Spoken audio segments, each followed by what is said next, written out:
RNA live में आपका स्वागत है। आज ये कार्यक्रम हमारा जिससे मुद्दा है हम तो जानेंगे, जिसमें हम जानेंगे कि अखिलेश की भीड़, जो भीड़ चुनाव के रैलियों के दौरान दिखती थी, वो वोट बैंकों में तब्दील क्यों नहीं हुई।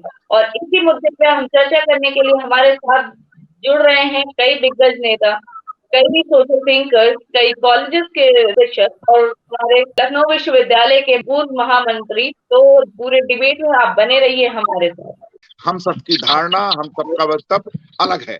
अब उसी में हम ये सिर्फ कहना चाहते हैं कि समाजवादी पार्टी ने भी अपने संगठन के माध्यम से वोट को बदलने की कोशिश की। जैसा इंद्रेश मिश्रा जी ने कहा, कहीं न कहीं टिकट वितरण में भी सवाल उठे हैं, लोगों की तरफ से आ रहे हैं, और इन्हीं सब चीजों पे राष्ट्रीय अध्यक्ष जी समीक्षा भी कर रहे हैं।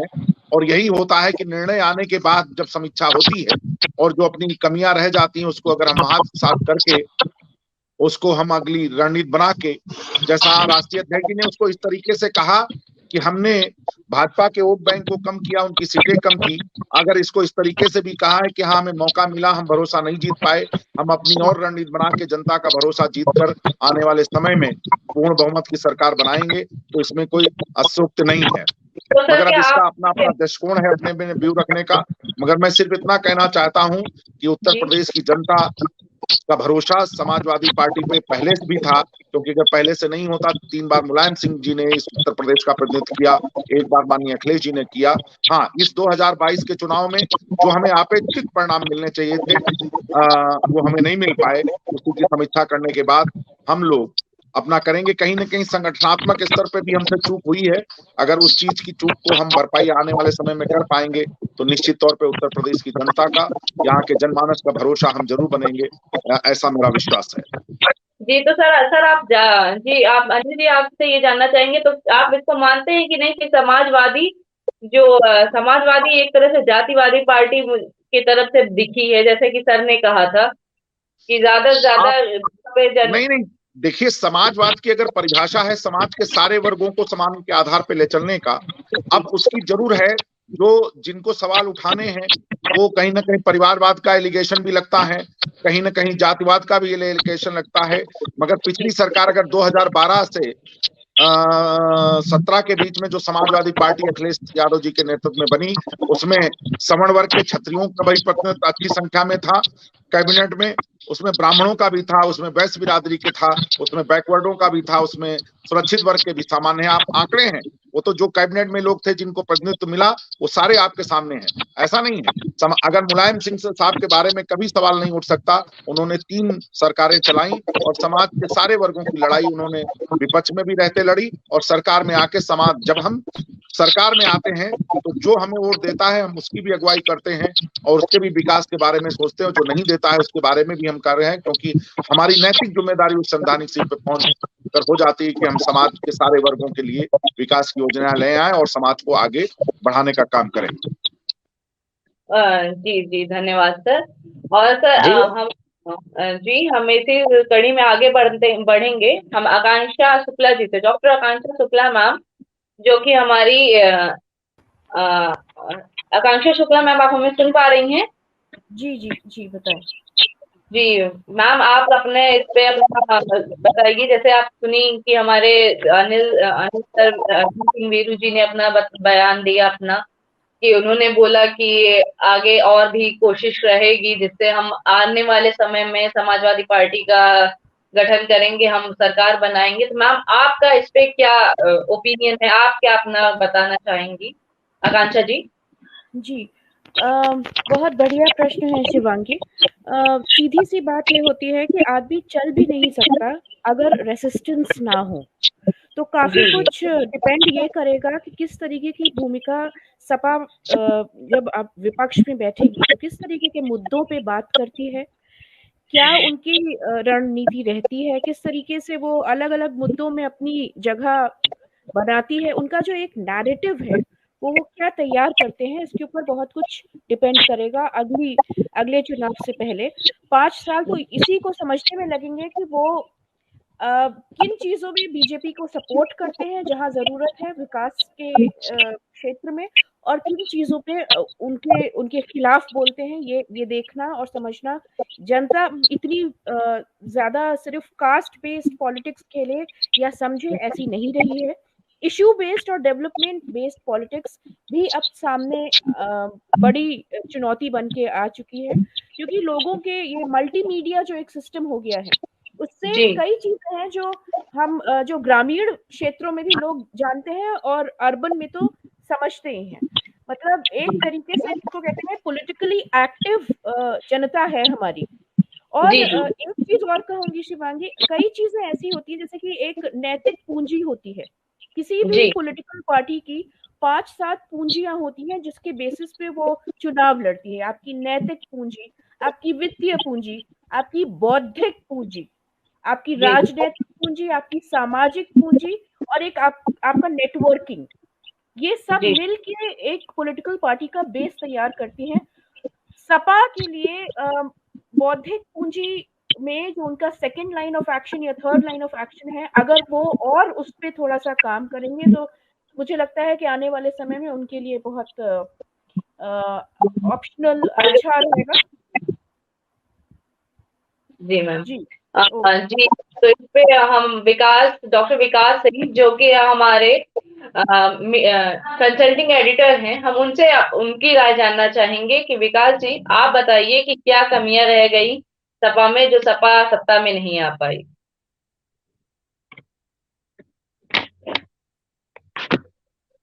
डॉक्टर विकास सिंह, विकास जी।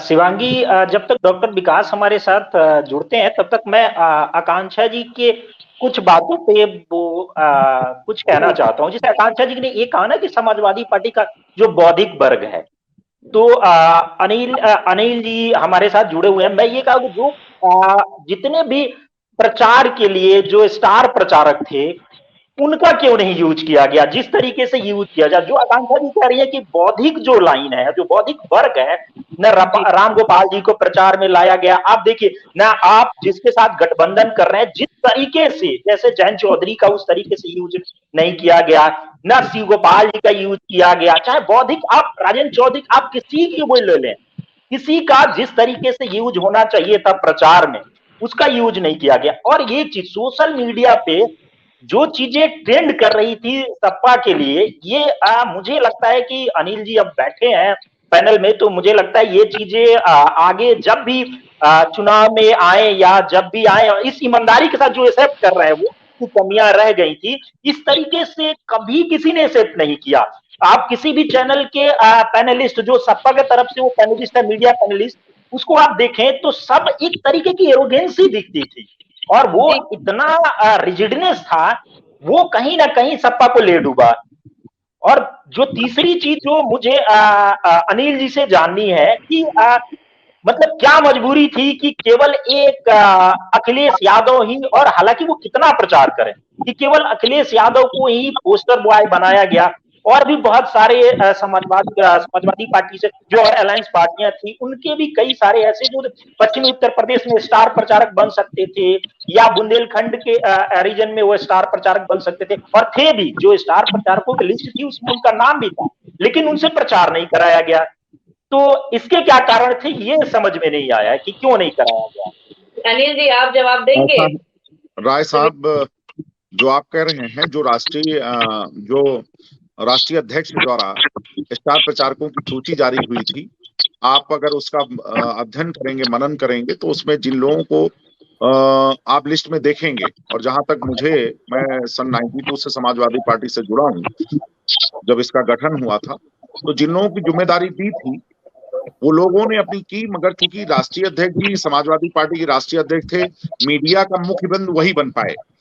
और जिन लोगों को दिया गया था, उन लोगों ने जिन जिन क्षेत्रों में जिन जिन चरण वाइज जिनका है, वो सारे लोगों को संसाधन भी दिए गए थे, और उन लोगों की जहां जहां से डिमांड आती रही जिस विधानसभा से, उन लोगों ने वहां जाकर प्रचार किया, चाहे शिवपाल जी हो, चाहे प्रोफेसर साहब हो, चाहे डॉक्टर राजपाल कश्यप जी हो, और तमाम हमारे पार्टी के जो सीनियर लीडर थे, ओम प्रकाश राजभर जी की जहां जहां डिमांड होती रही वहां उनको जाना था, वो वहां पर गए। और मुझे लगता है 403 विधानसभाओं में जितनी भी जहां से डिमांड आती रही वहां उन नेताओं को पार्टी ने बेचने का काम किया। चेहरा तो सिर्फ अखिलेश यादव जी का ही दिख रहा था सर, अगर कोई चेहरा हो तो वो मेरी अखिलेश आवाज आ रही राय साहब? जी जी आ रही है। हाँ, तो मुझे जहां तक पूरी लिस्ट का ज्ञान है, उस हिसाब से जिन जिन विधानसभा क्षेत्रों से जिस नेता की डिमांड होती रही प्रचारक के की, उस आधार पे पार्टी ने वहां पे उन नेताओं को भेजने का काम किया। क्योंकि मीडिया ने सिर्फ राष्ट्रीय अध्यक्ष जी को फोकस करके उनको दिखाया, इसलिए आप तक वो बात नहीं पहुंच पाई। ओके, लेकिन आप सोशल मीडिया जो वैकल्पिक मीडिया अगर है, समाजवादी पार्टी की वेबसाइट पे आप जाएंगे, उसमें तो आपको लग जाएगा कि जितने भी स्टार प्रचारक थे हमारी पार्टी के, वहां उन लोगों ने जहां जिस विधानसभा से जिस प्रत्याशी की जिसकी डिमांड आती रही वहां पार्टी ने उनको भेजने का काम किया, और उनके दौरे, उनकी मीटिंग का सारा डिटेल आपको हमारी समाजवादी पार्टी की वेबसाइट पर मिल जाएगा। जी जी ठीक है। अच्छा, एक चीज और कि आप ये भी देखिए कि आप अभी यूट्यूब आप अगर डाल दें और समाजवादी पार्टी आप डालें, तो जितने यूट्यूब या आप सोशल नेटवर्किंग साइट, जितने भी सोशल नेटवर्किंग साइट है, चुनाव से पहले या चुनाव के बाद आप खुद देखेंगे, एक बार सर्च करिए सर, तो आप देखेंगे ना कि ये पार्टिकुलर ये कास्ट बेस्ड जो नारे बने, या आप देखेंगे कि अखिलेश को लेके जितने नारे बने हैं कि अब मैं तो अब कास्ट का नाम भी ले दूं कि यादव या जो एमओआई समीकरण बेस्ड बने हैं, जितने नारे आप देखें, हो सकता है समर्थकों द्वारा बनाए गए हो या आपकी जो सोशल मीडिया विंग्स है उसके द्वारा बनाए गए हो, तो ये कहीं ना कहीं नुकसान तो करता है सर कि दूसरी अदर जातियां जो हमारे यहाँ अधिकृत लोग हैं उनके द्वारा नहीं किया गया, ये मैं दावे के साथ कह सकता हूँ। जो उस विचारधारा से जुड़े या जैसे भी हो, कुछ तमाम चीजें की निगेटिव ही आप है, तमाम आप देखते हैं सोशल मीडिया में ऐसी आ जाती जिनका आधार भी कोई मतलब नहीं रहता है, मगर तमाम तरीके से लोग करके डाल देते हैं। मगर मैं इतना कह सकता हूं कि जो पार्टी की अधिकतर वेबसाइट उस पर देखेंगे, और उसके बाद पार्टी की तरफ से ऐसा कुछ भी नहीं डाला गया, वो अन्य लोगों की तरफ से डाला गया होगा। हो सकता है पार्टी की विचारधारा से वो समर्थक हो, उस आधार पे उत्साह में, और तमाम चीजें हैं जो पार्टी को नुकसान भी पहुंचाती हैं। इसमें पार्टी ने अंकुश लगाने की भी कोशिश की, मगर तमाम लोग जो पार्टी से संबद्ध नहीं, सक्रिय सदस्य नहीं है, ऐसे लोगों द्वारा किया जाता है, तो उसके लिए सिर्फ सोशल मीडिया का जो एक्ट है उस माध्यम से कंप्लेंट ही हो सकती है, उस पर पार्टी सीधे कार्रवाई नहीं कर सकती। ठीक है, मेरी बात से सहमत है राज साहब? जी जी जी सहमत हूं। एक दूसरे इसी से जो आपके ही जवाब से एक प्रश्न मेरे मन में आ रहा है सर कि जैसे आपने कहा कि पार्टी ने जहां जहां जिसको किया, अच्छा आप सोनभद्र में देख ले, सोनभद्र जिला में न दूधी में न रॉबर्ट्सगंज में कोई बड़ा नेता नहीं गया, और गया भी जो गया वो मतलब कुछ सेकंडों के लिए गया। तो आप वो पूरा जो सोनभद्र का एरिया आप देखिए, आपका वोट परसेंटेज गिरा है। चाहे आप बनारस में एक सीट की बात आप देखिए, कोई गया ही नहीं जिस तरीके से जाना चाहिए। राय साहब, मैंने पहले बताया गोरखपुर में भी कैंडिडेट होता है वो डिमांड करता है कि मेरे यहाँ फला नेता को भेज दीजिए, हमें इस नेता की जरूरत है, उस आधार पे नेता भेजा जाता है। ठीक है ना? अब मेरे दृष्टिकोण से जो कैंडिडेट की डिमांड है उस आधार पे भेजा जाता है, और निश्चित तौर पे आप वहां पता करेंगे कैंडिडेट के माध्यम से, तो जिसकी डिमांड हुई होगी उसकी जरूर मीटिंग लगी होगी। मतलब तो फिर यही इससे तो एक ही सर चीज निकल रही है कि कैंडिडेट ओवर कॉन्फिडेंस थे, आपके जितने प्रत्याशी थे ओवर कॉन्फिडेंस थे कि उनको अपने स्टार प्रचारकों की जरूरत ही नहीं थी। नहीं, स्टार हमने फिर कहा, हमने जो प्रत्याशी घोषित किए गए उन्होंने अपने जिस नेता की डिमांड की गई उसकी डिमांड के आधार पे वहां जो पार्टी की तरफ से भेजना चाहिए था उसको पार्टी ने भेजा। ठीक है ना? अब ये तो कैंडिडेट ही कहेगा कि हमारे यहाँ फला नेता को आप भेज दीजिए, तो उसको वहां उस आधार पे भेजा गया। किसी ने जात के आधार पे नेताओं की डिमांड की, किसी ने वहां के मतदाताओं के हिसाब से डिमांड के आधार पे डिमांड की, उस आधार पे लोग भेजे गए। तो सर हर जगह यही था कि सबसे ज्यादा अगर सर मीडिया की बात करें या लोगों की बात करें तो मान भी तो सिर्फ इन्हीं का था कि मांगी भी जा रही है तो अखिलेश यादव जी को ही सामने ले आने की मांग जा रही है। तो क्या सिर्फ अखिलेश यादव अकेले चुनाव लड़ रहे थे? उनकी बाकी पार्टियों के लोग क्यों उनकी बात है वो खुद लोगों के बीच में जाके देखें? जैसे हम किसी का पक्ष नहीं ले रहे, लेकिन आगे पीछे लोगों को वहां जाना, उनके लोगों के बीच में जनसत्ता करना, जन रैली करना, उनके बीच में अगर जाएंगे तो सर सिर्फ अखिलेश यादव ही क्यों, और नेता कहाँ थे सर? नहीं, मैंने आपको बताया कि जितने भी 400 विधानसभा में 7 चरणों में जहां जहां चुनाव हुआ, क्योंकि अखिलेश जी राष्ट्रीय अध्यक्ष जी हैं, उनके प्रत्येक जनपद वाइज उनकी मीटिंग लगी।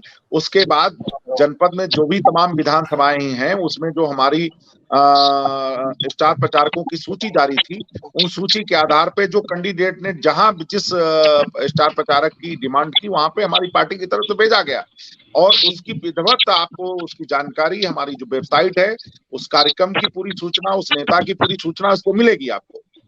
जी जी ठीक है, चूंकि मीडिया अखिलेश जी को ही फोकस करेगी। अगर मान लिया अनिल सिंह बीरू को छतरी होने के नाते अगर बुलाया गया तो मीडिया हम पर कितनी पहुंच पाएगी? ठीक है ना, तो हो सकता है मीडिया के माध्यम से वो बात लोगों तक ना पहुंच पाई हो उस कार्यक्रम की। अगर मेरा इतना दावा है कि जो भी हमारी राष्ट्रीय प्रचारक थे, जिनको प्रचारक की सूची जारी की गई थी, डिमांड के आधार पे उनको वहां भेजा गया प्रचार करने के लिए, क्योंकि डिमांड वहां का कैंडिडेट ही बता सकता है मुझे किस नेता की जरूरत है, आप उसको भेजिए। उसी आधार पे उसकी डेट और तारीख समय के आधार पे उस स्थान पे भेजा जाता रहा है और उसके कार्यक्रम होते रहे। इंद्रेश जी कुछ कहना चाह रहे थे आप? इंद्रेश जी। बिल्कुल बिल्कुल, मैं अनिल सिंह बीरू भाई की बात से सहमत हूँ कि ये सभी पार्टियों की परिपाटी है कि जो भी कैंडिडेट होता है वो स्टार प्रचारकों में से सेलेक्ट करता है कि किसको बुलाना है किसको नहीं बुलाना है। जैसे आप शाहबाद में योगी जी की मांग की गई तो योगी जी आए, हरदोई में नरेंद्र मोदी जी की मांग की गई तो प्रधानमंत्री जी नरेंद्र मोदी जी आए। तो ये परिपाटी है, इसमें कोई फोकस नहीं कर सकता है कि अखिलेश जी ही गए थे सभी जगह। और दूसरा ये है कि मीडिया का फोकस जहां तक है अखिलेश जी के ऊपर रहा, और दूसरी पार्टियों में अगर भारतीय जनता पार्टी में देखें तो योगी जी, मोदी जी, शाह जी, इन सब पे रहा। तो आप एक पक्ष ये भी है कि राजपाल कश्यप जी, जहां तक मुझे याद है कि पिछले 4-5 महीने से लगातार सभी सीटों पे दौरा कर रहे थे, सभी प्रत्याशियों के जो भी सीट्स हैं वहां पहुंचे और उन्होंने अपनी सभाएं की, लेकिन मीडिया ने इसको नहीं दिखाया, या दिखाया तो बहुत कम स्पेस दिया। तो कहीं ना कहीं ये मीडिया पर भी डिपेंड करता है कि वो किसको फोकस कर रहा है। सही कह रहे हैं इंद्रेश जी ने, बिल्कुल सही बताया। ये कोई समाजवादी पार्टी की नहीं है, कांग्रेस में भी डिमांड के आधार पे, भाजपा में भी डिमांड के आधार पे कैंडिडेट या वहां का संगठन तय करता है कि हमें किस नेता को बुलाना है और कौन मतदाताओं पे असर करेगा जी, किसकी अपील मतदाताओं पे असर करेगी, इस आधार पे ही मीटिंग्स लगाई जाती है और उसका लाभ भी मिलता है, उसका उस राजनीतिक दल को लाभ भी मिलता है, कैंडिडेट के साथ साथ राजनीतिक दल को भी लाभ मिलता है। ये परिस्थितियों पे निर्भर करता है कि वहां पे क्या परिस्थितियां हैं, रिलीजन क्या है, कास्ट क्या है, और जातिगत आधार है, आर्थिक आधार है, बहुत सारे पक्ष निर्भर करते हैं कि किसको बुलाना, किस स्टार प्रचारक को बुलाना। अनिल सिंह जी, मैं आपसे एक प्रश्न पूछना चाहूंगी क्योंकि इतनी डिबेट ऑलरेडी हो रहा है। आप किस आधार पे पार्टी ने असल में अपने कैंडिडेट्स खड़े किए? क्योंकि जहां तक मुझे याद है बीएसपी ने जब आगे के वर्ग के कैंडिडेट खड़े किए थे तो वो बहुत अच्छे तरीके से जीत के आगे आई थी। तो जो एक ये होता है कास्ट के अलावा और क्या कुछ ऐसे कैंडिडेट्स की जरूरत नहीं थी जिन्होंने ऑलरेडी सोशल वर्क किया हो या उस जगह पे वो ऑलरेडी जाने माने हो? किस बेसिस पे सपा ने अपने कैंडिडेट्स की सूची जारी की थी, जानना चाहिए। देखिए, ये जो भी है, अगर इस सवाल का जवाब है समाजवादी पार्टी ने और भाजपा ने समाजवादी पार्टी की क्या स्ट्रेटजी है, क्या रणनीति है कैंडिडेट्स को लेके, उसको वॉच करके उन्होंने अपना काम किया। और समाजवादी पार्टी ने भी है, चूंकि इस बार भारतीय जनता पार्टी और समाजवादी पार्टी दोनों का फोकस बैकवर्ड पॉलिटिक्स पे ज्यादा था। मेरा अपना मानना है, चूंकि मैं स्टूडेंट पॉलिटिक्स से निकल के यहाँ तक पहुंचा हूँ, तो हम लोग तो जाति धर्म के हिसाब से कभी राजनीति हुआ नहीं, क्योंकि इसमें जो इंद्रेश जी हैं वो भी लखनऊ विश्वविद्यालय के जूनियर लाइब्रेरियन भी रहे हैं, मैं भी वहाँ जनरल सेक्रेटरी रहा, और पूरे उत्तर प्रदेश या हिंदुस्तान में जहाँ छात्र राजनीति रहती है वहाँ जात धर्म का बहुत मतलब मैंने नहीं देखा है। मेरे हिसाब से जो राजनीति में सेवा का मोटिव था कहीं ना कहीं वो भटका हुआ है, व्यवसायिकता ने बहुत आगे कदम बढ़ाए हैं और ऐसे लोगों की राजनीति में एंट्री कर गई है जो सिर्फ पार्टी की आइडियोलॉजी से जुड़ के नहीं है, सिर्फ उस प्लेटफॉर्म का उपयोग सिर्फ विधायक या सांसद बनने के लिए करने के लिए आते हैं। तो कहीं ना कहीं जो आपका विषय है या आपका जो सवाल है, ऐसे में वो बेचारे जो सेवा किसी न किसी प्लेटफॉर्म से समाज की करते रहे हैं, उनको मौका नहीं मिल पाता है। मैं हमेशा पक्षधर रहा हूं ऐसे लोगों का जिनका उद्देश्य मोटिव है और जिन्होंने समाज में अपना 100% दिया है सेवा के माध्यम से। ऐसे लोगों को, राजनीतिक दलों को स्वयं उनके पास जाकर ऐसे लोगों को प्रतिनिधित्व देना चाहिए। तो अनिल जी, हम आगे की रणनीति के लिए मेरी आपसे अगर, क्योंकि हम बातचीत कर रहे हैं, सलाह यही रहेगी कि आगे जो भी कैंडिडेट या प्रत्याशी चुना जाए वो इस बेसिस पे चुना जाए कि उसने क्या काम किया है, समाज के बीच में खड़े होके क्या योगदान दिया है कम्युनिटी डेवलपमेंट के लिए। तो मुझे पता है कि निश्चित तौर पे एक इनकम्बेंसी फैक्टर होता है और सपा को वापस आने का मौका जरूर मिलेगा। नहीं, बिल्कुल इस सपा के लिए नहीं, मैं सारे राजनीतिक दलों से अपील करना चाहता हूं, जो लोग समाज में सेवा के भाव से अपना जीवन समर्पित करते हैं ऐसे लोगों को जरूर मौका देना चाहिए। सिर्फ मैं समाजवादी पार्टी की बात नहीं करता हूं, सारे राजनीतिक दलों से अपील है, जो जिस विचारधारा से जुड़ के समाज की सेवा कर सके ऐसे लोगों को प्रमुखता से मुख्य धारा में लाना चाहिए, जिससे समाज की समरसता भी बने रहेगी और समाज का जो स्वस्थ नैतिकता है वो भी सुरक्षित संरक्षित रहेगी। इसलिए ऐसे लोगों को लाना है और जनता से भी मैं अपील करूंगा कि आपको भी इनमें से जितने भी कैंडिडेट होते हैं जिनका चरित्र आचरण पारदर्शी हो और जो सेवा के उद्देश्य से हो, ऐसे लोगों को प्राथमिकता मिलनी चाहिए। तो सर आगे एक चीज और मैं ये जरूर दरखास्त करना चाहूंगी कि नारियों को आगे आने के लिए कहीं ना कहीं टिकट नहीं दिया जाता है, तो महिलाओं के लिए आरक्षण की जरूरत नहीं है, लेकिन ये जरूर है कि सपा अपने आने वाले कैंडिडेट में महिलाओं को भी ज्यादा से ज्यादा टिकट्स दे, क्योंकि इतना आप भी समझेंगे कि 75 साल हो गए आजादी के, अगर महिलाएं होती मेन मंच पे तो शायद पानी की समस्या जो घर घर की अभी भी बनी हुई है वो नहीं बनी रहती। बिल्कुल सही है, मैं सहमत हूं, क्योंकि हमारे संरक्षक आदरणीय मुलायम सिंह जी ने हमेशा महिलाओं की पैरवी करते रहे हैं। अपने नेतृत्व में भी उन्होंने महिलाओं को सहभागिता दी है। आज अखिलेश जी से भी उनका जब भी उनका संबोधन होता है तब भी उनकी प्राथमिकता महिलाओं के लिए रहती है और बराबर वो अपना पक्ष रखते रहते हैं महिलाओं को मुख्य धारा में लाने के लिए। तो मैं भी है, क्योंकि आपका हक बनता है मुख्य धारा में आकर और समाज की सेवा करने का।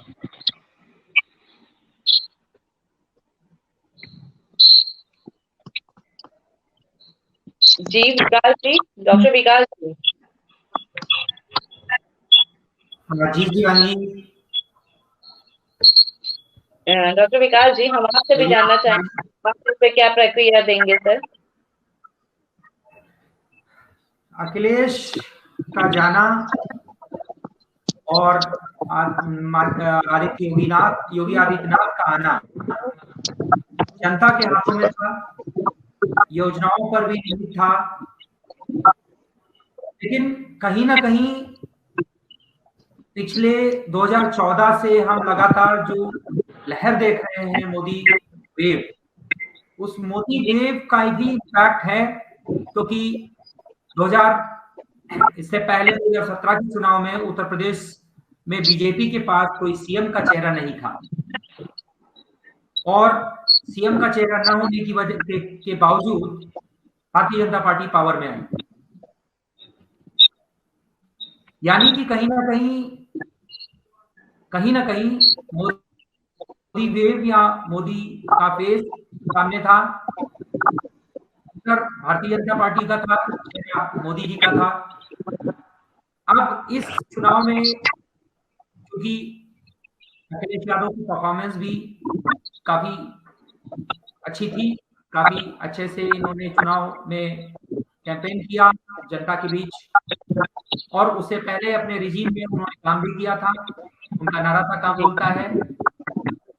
तो ऐसा देखते हुए समाजवादी पार्टी ने अपनी लहर की आगोश में है। अब लहर हम शिखा की योगी वेव है, तो योगी आदित्यनाथ की एक लहर है और लॉ एंड ऑर्डर को लेकर उन्होंने जो काम किया, उसे को लेकर काम किया, और जो basically rural means we can say कि the urban fund has been shifted to rural area, and as Dr. Akansha Shukla ma'am is also there, and she knows that how many plannings at in rural areas, and how the government has implemented, the Bharatiya Janata Party government has implemented all the schemes in the rural areas, either if चाहे ये ration वितरण को लेकर हो, या गांव में सड़कों को लेकर हो, या बिजली सप्लाई को लेकर, इलेक्ट्रिसिटी सप्लाई को लेकर हो, 17 to 18 आवर्स, या और कई सुधार। और लॉ एंड ऑर्डर, फिर से मैं कहूंगा कि लॉ एंड ऑर्डर जो मेजर टूल योगी आदित्यनाथ के लिए उनको वरदान साबित। जी शिवानी जी जी इंद्रेश जी, आपसे जानना चाहेंगे तो क्या आगे 2000 इसके अगले बार चुनाव में आप समाजवादी पार्टी को और अधिक वोटों से आगे देखेंगे? कहाँ देख रहे हैं सर आगे के चुनाव में? अभी तो शुरू हुआ है कार्यकाल बीजेपी का, लेकिन क्या इन चीजों पे वर्क करेगी, इन चीजों पे अपनी समाजवादी पार्टी काम करेगी जो आज जिसे मैम बताई कि अभी थोड़ी सी कमियां हैं, आगे बात होगी, लेकिन एक होता है कि जब उनका समय खत्म हो गया, अभी फिर अब ये इतने आराम करेंगे, फिर जब चुनाव का दौरान आएगा, चुनाव का समय आएगा, उस समय फिर से एक बार कैमरे के सामने झुंड के सब भी वही भीड़ लेके एक बार फिर से आएंगे कि हम ये कर सकते हैं, हम वो कर सकते हैं। या इन कार्यकाल बीजेपी के कार्यकाल के दौरान भी समाजवादी पार्टी कुछ काम करेगी? मेरा मानना है कि समाजवादी पार्टी जीता हुआ चुनाव हार गई। आज समाजवादी पार्टी को सत्ता में होना चाहिए, लेकिन बौद्धिक अपरिपक्वता, सीटों का अनियमित बंटवारा जो ये कारण रहे जिसकी वजह से भारतीय जनता पार्टी लीड कर गई और सत्ता में आ गई। लेकिन एक सकारात्मक पहलू ये है अखिलेश यादव जी की सकारात्मक सोच कि उन्होंने आगे के लिए आधा खाली गिलास नहीं देखा है, आधा भरा गिलास देखा, और उन्होंने कहा कि हमारी सीटें बढ़ी हैं, वोट परसेंटेज बढ़ा है, जिससे लग रहा है कि ये जो पार्टी सड़कों पे उतरती है वो आगे जरूर अच्छा करेगी और आने वाला समय भी विपक्ष का होगा, बशर्ते कि इनकी जो मेन लीडरशिप है, कार्यकर्ता तो सड़क पे आते हैं, लेकिन जो इनकी मेन लीडरशिप है, जो बैठे हुए हैं राष्ट्रीय अध्यक्ष जी को, इनको खुद सड़क पे उतरना होगा और मुद्दों को भुनाना होगा। जी डॉक्टर शिवेंद्र आपके पास आते हैं, हम आपसे जानना चाहते हैं कि आपकी क्या प्रतिक्रिया है इस पर? जी शिवांगी जी, मुझे ये जो आधा गिलास भरा हुआ है आधा खाली अखिलेश ने देखा, ये ठीक है, सकारात्मक बातें हैं जो समाजवाद से जुड़े हैं या समाजवादी पार्टी से जुड़े हैं उनके लिए, लेकिन मुझे ऐसा लगता नहीं है, क्योंकि समाजवादी पार्टी जो सबक है वो लेती नहीं है कभी भी किसी चुनाव में। अभी 24 में ठीक है, देखेंगे कि 24 में ये क्या कर रही है क्या नहीं कर रही है। अगर मजबूत विपक्ष की भूमिका में अगर आ गई समाजवादी पार्टी, अगर सही मायने में विपक्ष की भूमिका में आई, तो संभव है कि 24 में बीजेपी का मुकाबला कर ले, क्योंकि दूसरी पार्टियां नहीं है। आप देखिए कि 2024 में अभी से अब 2 साल बाद चुनाव होने हैं, तो मैं ये देख पा रहा हूं कि 24 में भी दूसरी कोई पार्टी नहीं है तो सिर्फ समाजवादी पार्टी। लेकिन समाजवादी पार्टी अगर सही मायने में विपक्ष की भूमिका निभाना चाहती है तो उसको अब ग्रास रूट पे जाके काम करना होगा। ये नहीं कि आप अपने आप जो आपके कार्यकर्ता है, जो आपके सपोर्टर हैं, आप उन्हीं के भरोसे रह जाए। आप अब केवल चुनाव के टाइम आप ना आए, अब चुनाव से पहले भी आपको ग्रास रूट पे जाके काम करना होगा, खासकर उनके बीच जो आपके कोर वोटर नहीं है, कोर वोटर का मतलब यहाँ पे कि मैं पार्टिकुलर यादव कम्युनिटी या मुस्लिम कम्युनिटी की बात नहीं कर रहा हूँ। वो तो आपके वोट बैंक है और वही है। आप देखिए वही आपके वोट बैंक अभी हैं और बने रह गए ओवैसी के आने के बाद भी। तो वो आप पे अगर विश्वास वो कम्युनिटी अगर आपके ऊपर फेथ कर रही है, विश्वास जता रही है, तो आप उस पे अभी उसके मुद्दे को लेके आप उठाएं, पार्टिकुलर उस कम्युनिटी को लेके। साथ में आप दूसरी जो बैकवर्ड जातियां हैं, जो ओबीसी से बिलोंग करती हैं और एसटी एसटी से बिलोंग करती हैं, आप देखिए एससी और एसटी कम्युनिटी बीजेपी के साथ चला गया। ऐसा क्यों हुआ? अगर संविधान के साथ छेड़छाड़ किया जा रहा है बीजेपी के कार्यकाल में या योगी ने किया, तो फिर क्यों वोट बैंक शिफ्ट हो के आप अभी भी बीजेपी के तरफ है एससी एसटी का? क्यों है? ये सोचने वाली बात है, क्योंकि आप ये कोई विकल्प नहीं दे पा रहे हो। और आप विकल्प तब दोगे जब आप उनके बीच जाओगे। आप ये जो बरसाती मेढकों की तरह के चुनाव के कुछ दिन पहले या कुछ महीने पहले आप आ जाते हो चुनाव में और कूद जाते हो, तो और फिर आप आप कार्यकर्ताओं के भरोसे आप चुनाव लड़ते हो, न कि आप खुद आते हो। अनिल जी ने जो चीजें बताई, मुझे तो वो चीजें मैं थोड़ा सा असहमत हूं उनकी बातों से कि पार्टी ने भेजा। देखिए बीजेपी के केंद्रीय नेतृत्व तय करता है कि पार्टी कौन सी कहां पे कमजोर है। डिमांड अलग चीज है कि प्रत्याशी डिमांड कर रहा है, और बीजेपी ने, क्योंकि मैं अपने ड्यूरिंग रिसर्च और मैं कई सारे सर्वे एजेंसियों से जुड़ा था, तो बीजेपी केंद्रीय नेतृत्व देखता था। एक ऑब्जर्वर की टीम थी जो हर विधानसभा में 5 लोगों की टीम थी। अब आपको मैं बता कि 5 लोगों की टीम थी जो जाके ऑब्जर्व कर रही थी 15 दिन कि कौन से पार्टी का कौन से कैंडिडेट कमजोर है और वहां कौन ऐसा जो स्टार प्रचारक है जो वहां काम कर सकता है। अगर स्टार प्रचारक नहीं भी है, तो जैसे आप देखिए पूर्वांचल के कई सीटों पे मनोज तिवारी अस्वस्थ होते हुए भी जाके वहां प्रचार कर रहे हैं। मनोज तिवारी, आप देखिए गोरखपुर के एक एक पंचायत में रवि किशन को भेजा जा रहा है। क्या सपा की? नहीं की।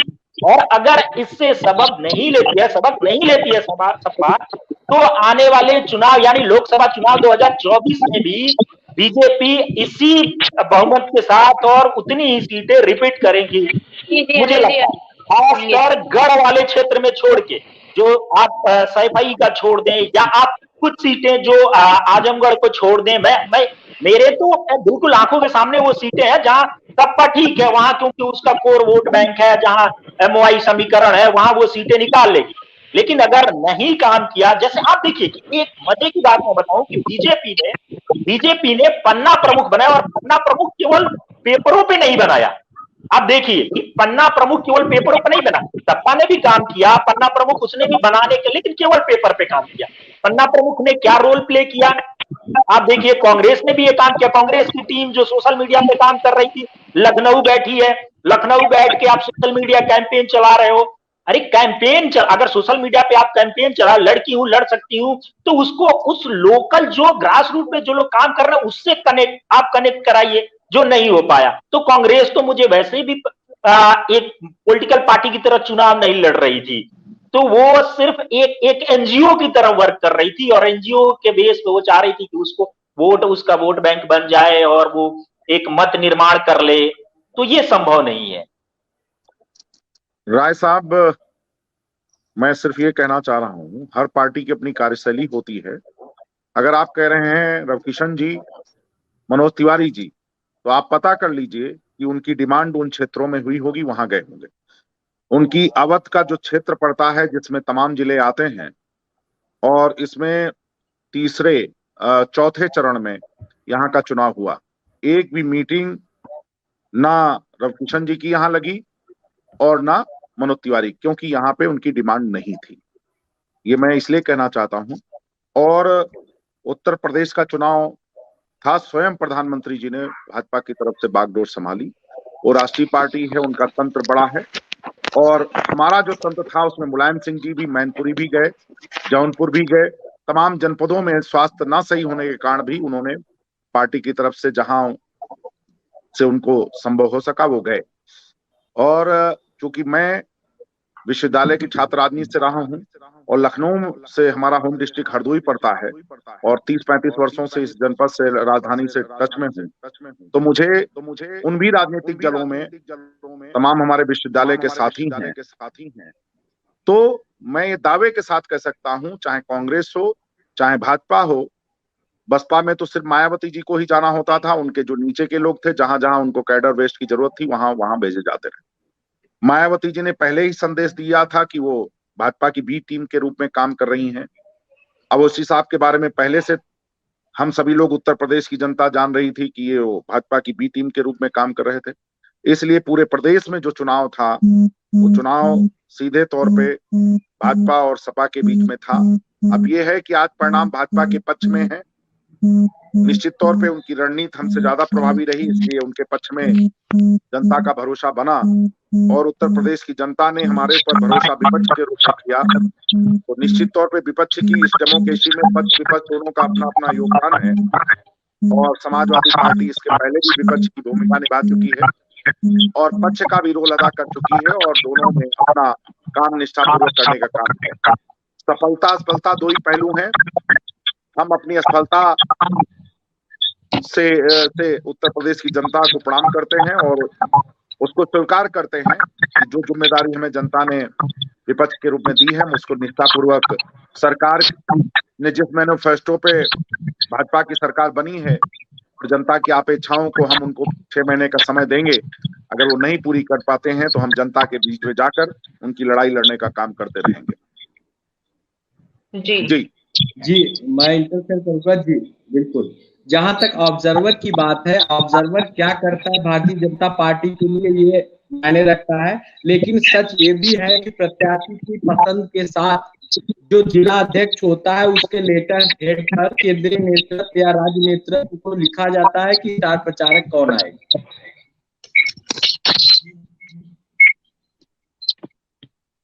राय साहब, ये आपकी रिसर्च का विषय छूटा हो जरा पता कर लीजिएगा।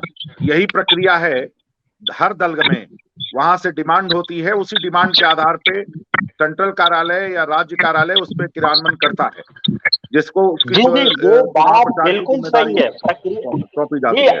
जी अनिल जी, बिल्कुल प्रक्रिया यही है, लेकिन आप ये पेपर पे ही, पेपर से बाहर भी मुझे लगता है कि चीजें बहुत होती है जो आप वो जो सपा है वो देख नहीं पाई या कर नहीं पाई, मुझे ये लगता है। और मैंने ये देखा भी, आप देखिए कि रवि किशन को स्टार प्रचारक करीब 25 से 30 स्टार प्रचारकों की लिस्ट जारी हुई थी समाजवादी पार्टी की तरफ से। कुछ लोगों को चुनाव प्रबंधन का काम सौंपा गया था उसमें से, और कुछ लोगों को जो अपने वर्ग में विशेष स्थान रखते थे जहां पे उनकी डिमांड होती थी और कैंडिडेट के आधार पे उनको है। आप उस बात की समीक्षा कर सकते हैं। लिस्ट आपको हमारी वेबसाइट पे मिल जाएगी, नहीं होगी तो आप हमारे पर्सनल नंबर पे मैं आपको भेज दूंगा। जी आकांक्षा जी, आप इस पे क्या कहना चाहेंगी? डॉक्टर आकांक्षा मैम। चलते चलते अनिल सिंह जी से और सपा, ये जितना भी हमने बातचीत की है, मैं बस एक उम्दा सा एग्जाम्पल देना चाहूंगी। उड़ीसा में देखिए बीजू जनता दल बीजेडी, और वेस्ट बंगाल में देखिए तृणमूल कांग्रेस।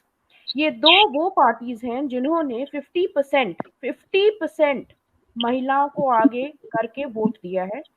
महिलाएं, लोग डरते हैं कि वो नहीं परफॉर्म करेंगी, लेकिन स्टैटिस्टिक्स ये कहती है कि वो बहुत अच्छा परफॉर्म करती हैं।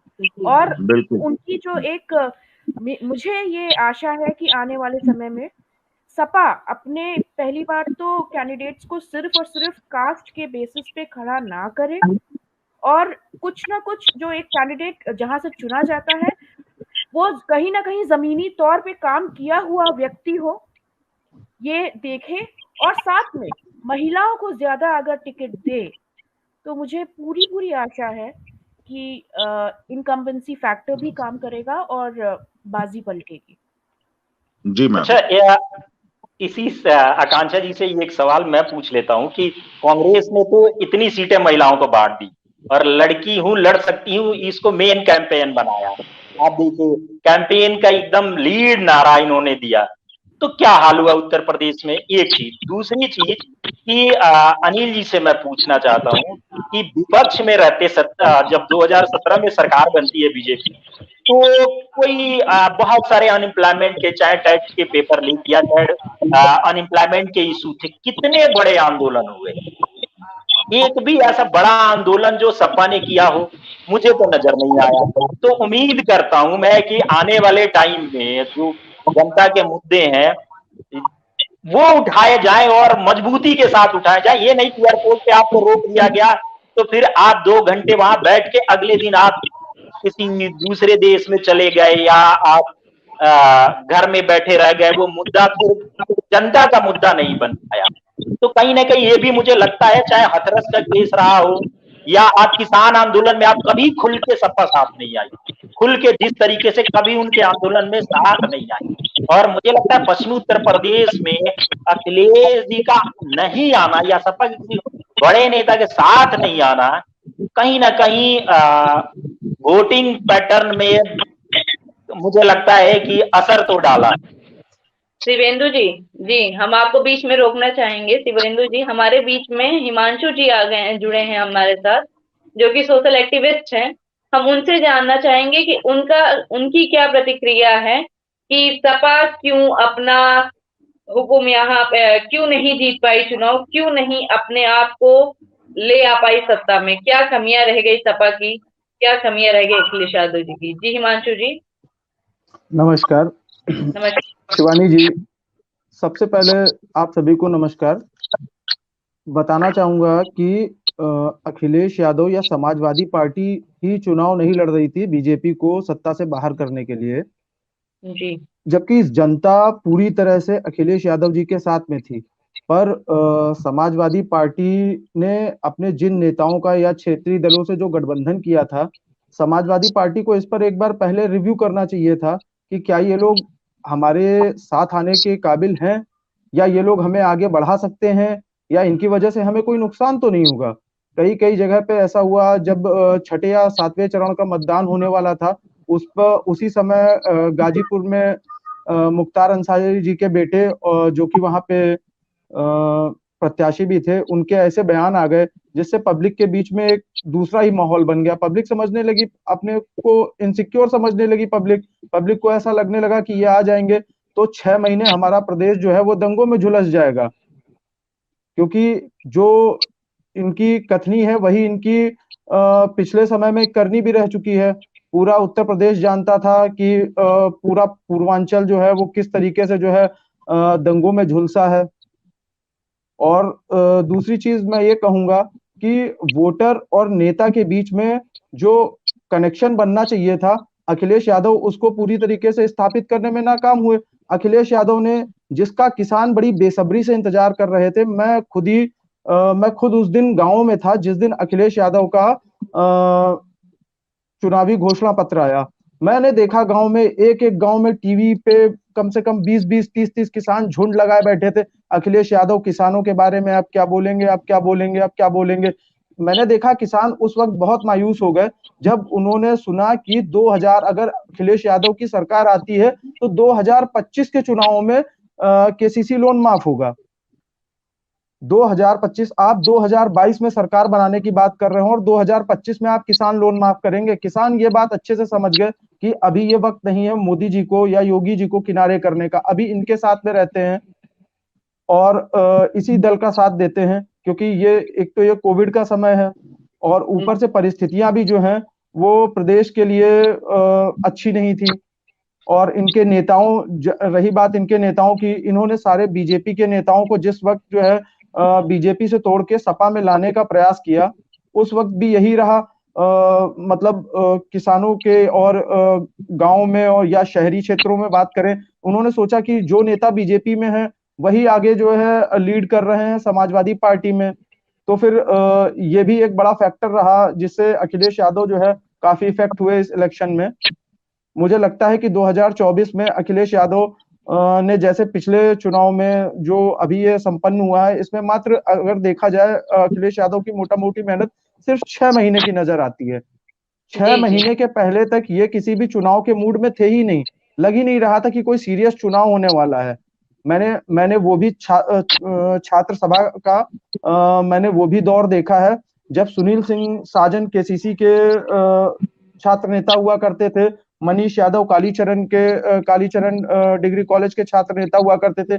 ये लोग रोड पर आकर संघर्ष करते थे और इनके संघर्ष का नतीजा ये होता था कि जिस क्षेत्र में ये लोग संघर्ष करते थे उस क्षेत्र में वोट बैंक इनके हक में जो है गिरता था, वोट गिरता था, युवा इनके साथ में आते थे। लेकिन अब युवाओं, जब से योगी की सरकार आई है तो जो ये युवा नेता थे इनके मन में भी एक इस टाइप का डर बैठ गया कि अगर कोई इस टाइप का दंगा फसाद होता है या कुछ होता है तो हमें थाना पुलिस फेस करना पड़ेगा और हमारी सरकार भी नहीं है। यही सारे मुख्य बिंदु रहे जिसकी वजह से अखिलेश यादव इस बार जो है अपना सरकार बनाने में नाकाम रहे। जी, तो मतलब अनिल जी, जैसे कि सब यही कहना है कि आखिरी के 6 महीने जो चुनाव से पहले के 6 महीने होते हैं उसमें अखिलेश यादव जी सामने आके प्रचार करने के बाद वो जीत हासिल करने की प्रयास करते हैं। तो क्या सिर्फ 6 महीने ही जनता के बीच में रह के जनता का वोट लिया जा सकता है? देखिए, जो भी है, उत्तर प्रदेश में 75 जिले हैं और 75 जिले में समाजवादी पार्टी का संगठन है। वर्तमान में हमारे 20 अनुवांशिक संगठन हैं। संवैधानिक तौर पे 15 थे, 5 अभी है, कुल मिला के 20 हैं। जनपदों में हम संगठन के माध्यम से जो हमारी 5 स्तरीय व्यवस्था है, जिसमें जिला कार्यकारिणी, नगर कार्यकारिणी, विधानसभा कार्यकारिणी, ब्लॉक कार्यकारिणी और बूथ स्तरीय कार्यकारिणी, इसके माध्यम से हम लोग वहां की जन समस्याओं को लेकर अपना पक्ष रखते रहे। निश्चित तौर पे ये सही है कि जो धार हमें संघर्ष की देनी चाहिए थी वो हम धार नहीं दे पाए, और ये मैं इसलिए कह रहा हूं कि जो परिणाम आए हैं कहीं ना कोई कमियां रहती हैं। उस कारण से है जो स्वयं की अगर कोई सवाल है उसका उत्तर मैं लिख रहा हूं, मैं उस कमी को अगर 20 बार भी देखूंगा तो उसको नहीं समझ में आएगा, क्योंकि आप लोग शिक्षक के रूप में उस चीज का मूल्यांकन करते हैं, समाज करता है, मतदाता करता है। जो कमियां हैं आज, उन कमियों को हम लोग सुधार करें, विपक्ष के माध्यम से जनता का भरोसा जीतें। और निश्चित तौर पे जो आपका सवाल था उसका मैं जवाब देना हूं कि लगातार 6 महीने का समय हमने, जब 2017 में सरकार बनी थी, राष्ट्रीय अध्यक्ष अखिलेश यादव जी ने उनको 6 महीने का समय दिया था कि उसके बाद हम संघर्ष करेंगे। आपने देखा होगा 7वें 8वें महीने पे जो भी जन समस्याएं आई, जिस आधार पे सरकार भाजपा की बनी थी 2017 में, और जो इस बार भी मैं कह रहा हूं कि 2022 में जो भाजपा की सरकार मिली है, हम जिस मैनिफेस्टो पे, जिस आशा भरोसे के साथ अगर वो जन समस्याओं की अपेक्षाओं को नहीं पूरा करेंगे, हम ब्लॉक स्तर पे, हम तहसील स्तर पे, हम जिले स्तर पे और हम नगर स्तर पे उनकी लड़ाई लड़ते रहेंगे। यही शायद हमारी जिम्मेदारी हमारी उत्तर प्रदेश की जनता ने हमें सौंपी है। जी, बहुत बहुत धन्यवाद सर। हम आकांक्षा मैम, डॉक्टर आकांक्षा शुक्ला से जानना चाहेंगे। मैम, हम आपसे एक सवाल पूछना चाहेंगे, क्या रूरल डेवलपमेंट हुआ बीजेपी के काल में? आप उसको थोड़े से कम समय में जल्द से जल्द अपनी बात को रखिए मैम। आकांक्षा शुक्ला जी। जी, रूरल डेवलपमेंट जिस तरीके से आंकड़े बताते हैं, पहली बात तो ये डायरेक्ट बेनिफिशियरी ट्रांसफर के तहत और ऊपर से नई नई योजनाएं।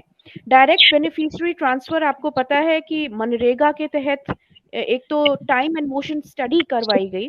टाइम एंड मोशन स्टडी का मतलब ये है कि कितना काम कितने पैसे पे या कितने समय में हो सकता है, और उस हिसाब से पैसे, यानी कि स्किल्ड लेबर का अलग पैसा, अनस्किल्ड का अलग पैसा, इस तरीके से निर्धारित किया जाए और वो केंद्रीय सरकार निर्धारित करेगी और उसको मानेगी सारी राज्य सरकारें। तो इस तरीके से कई राज्य सरकारें हैं जिन्होंने मनरेगा पे जो हम लोगों ने टाइम एंड मोशन स्टडी की थी उसको माना है और उसको लागू भी किया है। साथ में PMAY ग्रामीण या NRLM हो या NSAP हो, हमें सबको पता है कि डायरेक्ट बेनिफिशियरी ट्रांसफर के तहत लोगों को पैसा मिल रहा है, उनके अकाउंट में पैसा डायरेक्ट जाता है। प्लस GIS के थ्रू एक्चुअली देखा जा सकता है कि कितना क्या चेंजेस आए हैं। तो एक तरीके से जो एक मॉनिटरिंग एंड इवैल्यूएशन है वो भी बहुत बढ़िया चल रहा है। और अगर आप वेबसाइट पे जाएं तो active number of workers MNREGA में कितने हैं, या अप्रूव्ड हाउसेस ग्रामीण वाले कितने हैं, या NRLM की स्कीम में कितने लोग शामिल हैं, ये डायरेक्ट आंकड़े आपको सामने दिखेंगे। तो इस वजह से, क्योंकि पॉलिसी जैसे आजकल हम कह सकते हैं कि फैक्ट बेस्ड पॉलिसी लाने की एक मुहिम चल रही है, तो साइंटिफिक तरीके से काम होने की वजह से एक अप्रिसिएशन है जो इंटेलेक्चुअल या बौद्धिक वर्ग में भी है, और जो क्योंकि रूरल लोगों को सीधी तौर पे लाभ मिल रहा है तो उनको भी, उनमें भी अप्रिसिएशन है। जी, धन्यवाद। बहुत बहुत धन्यवाद मैम, बहुत बहुत धन्यवाद मैम अपना कीमती समय देने के लिए। और हम अन्य अतिथिगण से भी उनको भी बहुत बहुत धन्यवाद कहेंगे कि आप अपना कीमती समय हमारे साथ बांटे और अपनी इतनी सारी बातें, सारी चीजें आप हमारे साथ अपने बताए, अपनी अपनी विचार को व्यक्त किया हमारे बीच में। पहले बार हम बहुत दिल से धन्यवाद कहते हैं डॉक्टर आकांक्षा शुक्ला मैम का, जो कि डिप्टी डायरेक्टर NIRD कॉलेज की हैं, सोशल थिंकर भी हैं साथ में। डॉक्टर इंद्रेश मिश्रा जी का धन्यवाद कहेंगे, जो कि पॉलिटिकल थिंकर हैं, और डॉक्टर शिवेंदु राय जी का, जो कम्युनिकेशन स्पेशलिस्ट हैं हमारे, और मिस्टर अनिल सिंह वीरू, जो कि फॉर्मल जनरल सेक्रेटरी हैं लखनऊ विश्वविद्यालय से, और डॉक्टर विकास सिंह, जो कि कंसल्टिंग एडिटर हैं, और हिमांशु जी का भी धन्यवाद कहेंगे, जो कि सोशल थिंकर हैं। जी धन्यवाद आप सबका हमारे साथ हमारे चैनल में जुड़ने के लिए। बहुत बहुत धन्यवाद आप सभी का, बहुत बहुत धन्यवाद सर आप लोग का साथ आपने अपने अपने विचार को रखा, और यहाँ पर तो था क्लेश की भीड़ में, तो आपका भी मुद्दा क्लियर हुआ, हर किसी के सवाल का जवाब दिया। धन्यवाद, हमसे जुड़े रहिए।